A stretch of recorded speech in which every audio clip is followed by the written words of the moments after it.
Hey, what up, y'all? This is your boy Ken. You're watching The View from the Game. Thank you for tuning in. If you're on Instagram, you watch me live. I am the actual man behind the Instagram. Yes, I do answer my DMs. When you DMing me. Hey, but check this out, man. While I got your attention, make sure you go get my book, The 48 Laws of Game. That's right, The 48 Laws of Game. You can get it at audible.com. All you got to do is type my name, Pimpin' Ken, when you get to audible.com. And this book, as well as my other book, The Art of Human Chess. This is the book everybody's talking about. This is the book that your daddy should have taught you about. Everything that your daddy didn't teach you the game, it's in this book right here. In The Art of Human Chess, a study guide to win, teach you how to maneuver, teach you how to finesse, teach you how to play chess, teach you how to outsmart your enemy. You got to get my books, classics. Hey, man, also, man, make sure you subscribe, like, and make sure you let everybody know through notification where to come and get this joint at by sharing. And also, I am also the proprietor and the owner of HHF Mag, HHF Clothing, HHF Awards, and HHF Radio. Hey, man, stay tuned, man, and go to thehiphopfraternity.com and check us out. And every Monday, we're at the Ice Bar. That's right, 5456 Fayetteville Road, Atlanta, Georgia. Every artist get in free. Every A&R get in free. Every executive get in free. Everybody is free. Artists get to perform for free, and you get to park for free. The only free game in town. I said in my book, The Art of Human Chess, I said, if you really want to get people to gossip, tell them a lie, and they go spread that lie. You know, people believe a lie that was told for 1,000 times than believe the truth that was told for the first time. That's what I say. A lie will get around the world twice before the truth can get his pants on. You know? It's strangely mixed. Well, but people love negativity. We in a world now where people want the negativity. They thrive on it. And I'm just not that person, you know. I don't accept gossip from niggas.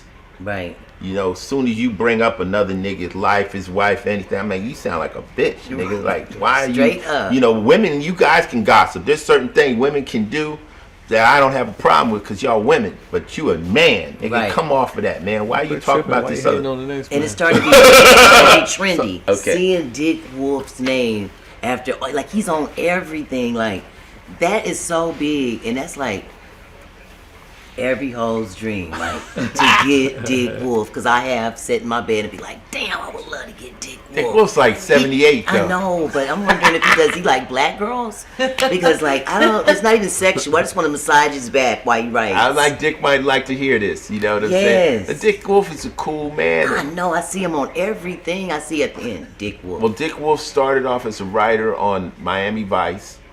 And he worked on a lot of different stuff, and then he got his thing going with Law and Order. Dick Wolf is caked out. Dick Wolf has 9 shows in prime time right now. 9. FBI Most Wanted, FBI International, Chicago Fire, Chicago PD, Chicago Med, Law and Order SVU, and Law and Order Organized Crime. He has 9 shows. Right. So he's on everything. That man's eating. He's good. But see, when you get as much money as Dick Wolf, it's more about legacy now. It's more about just doing things that'll never be able to be done, so his name just stands. He don't need no bread. It's a legacy, and that's one thing I try to press the people that right now for me, it's my legacy. Right. Because my kids, my son, my daughter, they don't live off my money. They live off my reputation. Yes. So my daughter's in Atlanta. Motherfuckers treat her like a queen. You treat her like a queen. Why? Because my name is still good. Yes. If I go out like a sucker, if I'm a snitch or a rat or any bullshit, then they gonna treat her like shit. Right. My son is in LA. Oh, Dad, I got juice. How you got juice? Nigga, that's my juice. Right. You nigga saying? So that's what a legacy is. When you say Kenny Red's name, his legacy is so strong that I have to respect you. Yes. So that's why at the end when they do the Bill Cosby thing or they do that shit and they ruin your name at the end, it destroys your family. It ruins your family. So I think about my daughter. I'm thinking about that. Right. And that's why I got to keep sucker ducking. I'm like, I'm not letting you twist me at the end of this bullshit. I'll play you out of anything. Yes. Man, motherfuckers. Right. I'm not with it. Yes, rest in peace to Kenny Red. I got a jewel from all these players. Right. Kenny told me, he said, Ice, man, you never got to tell nobody you good with the women or you sharp or you got money, man, because if it's real, it's going to show. It's going to show. That's his word, right? He Yes. said it's real, it's gonna show. You ain't gotta tell nobody nothing about Right. yourself. I try not to tell motherfuckers shit. They got to see it. They got to see it. Right. You know, I tell you, but shit, you know how I do. Shit, man, motherfuckers, they don't know. You 100 on that. We got the ex-hustler fraternity over here. You got hip-hop fraternity, now we got the ex-hustler Ex-hustlers. fraternity. I'm I'm retired. remember the ex-hustler shit. With this book, Split Decision, Spike, was you there to pick him up when he got out of No. prison? No, he got out of prison. Oh, this is when they gave me that award. Wow. That's That's Al P nice. giving me the award. That's Spike on the yard.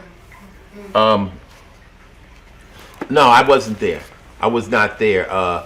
He touched down. You know what happened was, he went to parole, and he made parole the first time he went because we got him a lawyer. We couldn't get him. We couldn't help him. Once you get sentenced, he took a deal where he had no appeal. So he had to do the whole 25 guaranteed. So on the 26th year, he went to parole. He called us. He said, I'm going to parole. So we got him a good lawyer. We spent a lot of money, got him a good lawyer.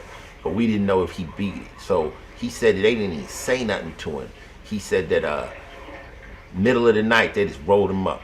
Man. They said, come on, man, Blau, get your shit. Because you know how it is in jail. They don't even let anybody know you getting out or nothing like That that. was deep. And they rolled him up and stuff like that. And they like, you getting released, Pierce. His name Alton Pierce. He was like, what? Next thing you know, he out the back door of the motherfucking prison. Man. So that what's the was- first thing he did when he came home? He called you? Nah, he got back to L.A. and he had to go to a halfway house. And so he had to check in there, and then he called Al P. And he called Al P. Al P like, what, you got a burner? He thought he was still in jail. He's like, nah, I'm over in this. What do you mean you over what? Nigga, you out? So he went and got him. That's and amazing. they pulled up, and Rich and them pulled up, and they said they just stood there for about 20 minutes crying, all of them because we never thought we were going to see Spike again. And it was over with. They tried to whop him out. In LA, they have what they call the LWOP, which is life without the possibility of parole. So that's a death sentence. So that's what we thought they gave him. He came home, and I guess, next thing I know, I'm on the phone. They like, hey, Trey, talk to this nigga. Like, who is this Spike? He said, I thought it was a jail call. I'm like, wait, how? You out? He said, yeah. And so I saw him about a month later when I came to LA. Gave him a little care package, and he right now Spike works at the Cedar Sinai. He works at the hospital. That He's is pushing. wonderful. He's pushing around COVID patients and shit. This nigga will not do nothing illegal. He's like, man, I prayed to God so many nights that I would get out of there and I'm free. I can't. I said I break a deal with a nigga. I can't break one with So God. Right, the that's more right. the- That's right. God gave me The this. moral of the Right. story is now Spike they made his a split decision too to stay home. Yeah. Well, no, same thing we were talking about. I was talking about the H when you get ready to get married. I asked your brother, I said, you done? Are you done running, chasing hoes? Are you really done? Are you ready to be down with one person? It's same to the woman. You done? Are you done? Same with a criminal. So you done? Right. You done testing the system? Yeah. And you done? And sometimes you ain't done. I'm like, I don't know. Like I told you, my boy, one of my boys, I asked him, he was a thief. He's a jewel thief, big time jewel thief. I told him, I said, yo, you done? Al, well, Ice, man, things don't start picking up. I start picking up things. So I was like, I'm like, Lord have That mercy. is so funny. I said, but, I'm done. Right. And Spike is done. And that's that's a deal you can only make with yourself. It's like being on drugs. Nobody can stop you from being on drugs. Monogamy can only be self-imposed. Right. You can't make nobody be monogamous. It's a self-imposed thing. You have to say, It's a decision. It's your decision. Yeah. Yes. But it's not no one else's decision. No, if I want to get it's a high, decision. you can't make me not get high. I'll find a way to get high. Yeah. You know what I'm saying? So, Right. hey, speaking all of know getting high, man, I got to bring this up. Okay, Pookie in New Jack City. Right. That's what I want. Yes. That's a good Hey, one. you hard on Pookie. Chris ass, Rock. man. It was Chris in the Rock. script. It was in the script. You hard on Chris Rock. So did that make it even So, better like, for you to play that part? Yeah, Working with Chris I want to know Rock about and- that It was part. fun. Man. It was fun. Everybody want to know about that. Yes. Get that Pookie. Like, man, this motherfucker's a crackhead. Right. We got the job, me, Chris Rock, and all of us, and we went through the read-throughs, and we were really like nervous. We were not professional actors. And you know, the lady took us to the side. She says, "You guys are here for a reason. Ice-T, you're a bigger star than anybody in this movie. You've already made your name in music. Right. They're using you to help fund the movie and all that, so don't feel any kind of way." Because I was feeling like at some point somebody be like, "Can we get some real actors in here?" Like, they're like, no, they need you guys. And Right. just pay attention, learn your lines. Don't be afraid to fuck up, and just let it go. You know, the key to acting is you can't be nervous. You have to be relaxed. That's the key. I teach anybody that. You have to be relaxed. Even in a scene where you're angry, Right. you're not angry. You're acting angry. Like when you got what's his name? Snipes. Yeah, Wesley At Snipes. the end when he talked about your mother. Yeah, I'm acting. Yeah, that was good acting. Yeah, but you know, you could turn it up, because you have to do it 3 or 4 times, so you can't go out there and be mad. You know, you got to just be able to turn it up. But you know, people say, "Ice, where do you learn how to act?" I'm like standing in front of a judge. Right, okay.